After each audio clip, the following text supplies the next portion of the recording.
They know that in the beginning mankind did not learn his lesson, and since has denied the things of spirit, failing to serve his Creator, and instead consciously or unconsciously trying to be a creator without knowing the power he is exercising.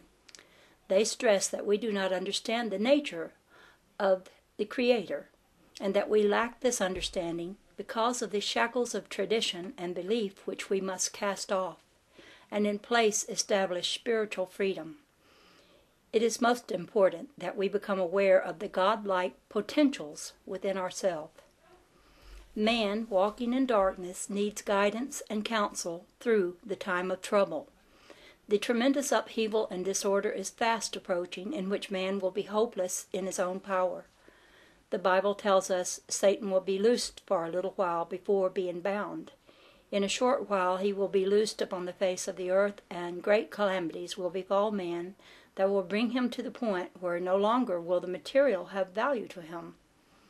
Already the dark forces of the Antichrist are being marshaled against the forces of the Prince of Light. Turn not your back upon this day, but take your rightful place. Having absolute faith, there is a plan which will raise man out of his limitations. And fear not, for the forces of light will triumph over the forces of darkness. We are entering the final days before the emergence of the world Savior, when the Christ consciousness comes in the flesh to the entire world.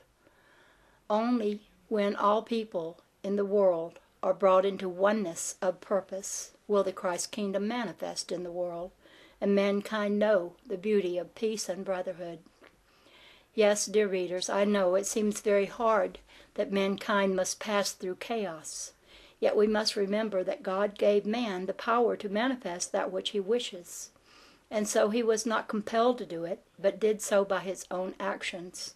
And today he reaps his harvest. He feels the effects of his own causes.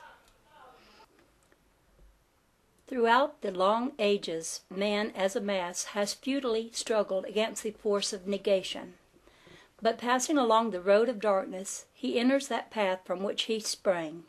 At last the victory he has longed for is at hand, and an ordered, peaceful world lies ahead.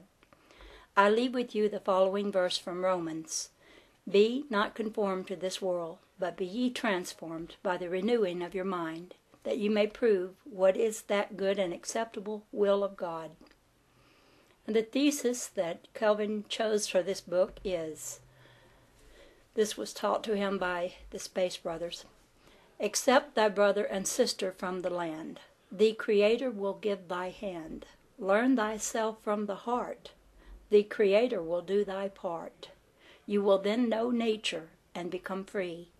You will know what to do when you come to thee. Okay. Now, I'm going to begin the next chapter. But first I want to read to you a little bit about some of the symbols that are on the book, which you can't see them because I don't have that book anymore. And I didn't take a picture of it at the time. But there is the symbol of the Alpha and the Omega. In the beginning, Alpha, before any creation began, there was only the one light. The light cast out from its perfection all of the disorder, which is also itself, and thus is symbolized as the darkness of the light, the darkest of the light. The inner light became the most perfect, the outer light non-effect, or order and disorder. When this disordered light became so intense, it started pressing inwardly toward the ordered light of perfection. This movement set up a cause which later brought into material manifestation, motion, rhythm, vibration, etc., which became the manifestation of the divine wisdom known to man as God. The cross is a symbol of the primary laws by which God created, symbolical of the four winds of north, east, south, and west, of the 9 dimensions, and of the 4 planes on which man manifests. The circle represents all of creation, the whole of infinity. Outside of the circle there is only the void or non-creation. The eye is symbolical of God, light of divine wisdom, from whence all creation came into manifestation. The double triangle symbolizes the spiritual and mental manifestations through which the world and man were brought into being. The 7 rays symbolize the 7 days in which God created the worlds and represents the 7 cycles or ages a planet passes through before attaining perfection. In reality, there are more than 7 rays, but they are beyond the normal comprehension of the mass consciousness. And I'm sure by days they don't mean 24-hour days.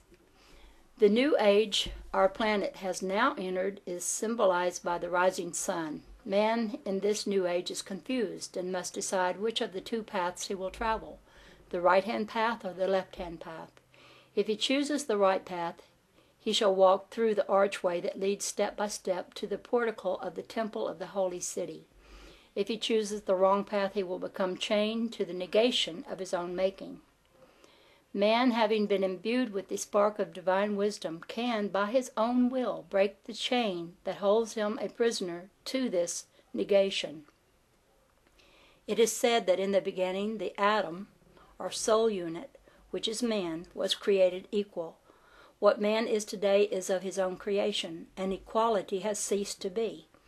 But the time will come when man will emerge into full realization of what he is, of his own true nature, changing disorder into order, creating perfection in himself and his surroundings as was originally intended, until at last he brings forth the establishment of the Christ kingdom on earth.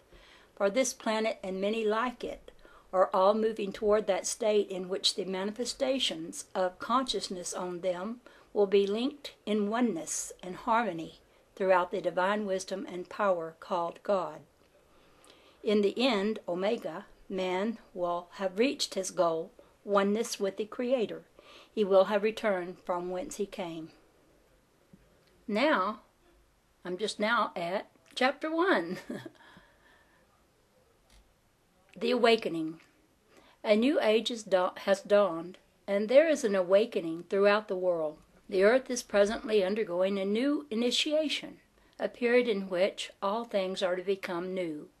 Space is fast becoming a new frontier, and the yearning to travel to some far-off planet is perfectly natural for all thinking people, for we are not just children of earth, we are children of the universe. We are a part of the cosmos, physically, mentally, and spiritually.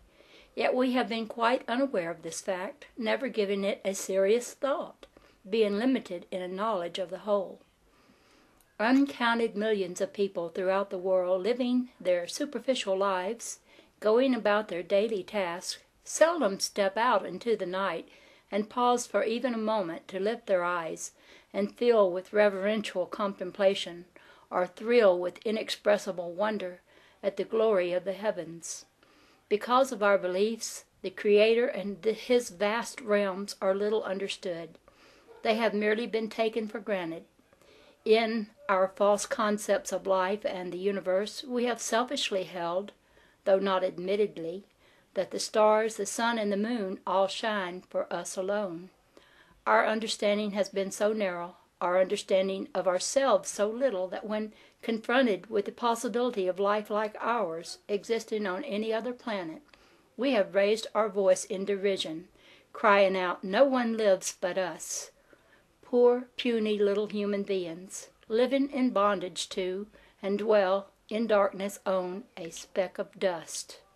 Planets can be said to be specks of dust, because they are merely great coalesced masses of cosmic dust imbued with energy, and passing through long periods of growth in the great infinity of space, spinning through the far reaches of God's unlimited creation. Believing ourselves to be supermen, yet incapable of traveling the great spaceways to far, distant, and remote lands, we disdain to contemplate denizens of other planets, lest we be confronted with greater powers than we can answer to, lest we find we are not a super race after all. All this notwithstanding, there is an undercurrent, a spiritual quickening, a restlessness over the earth.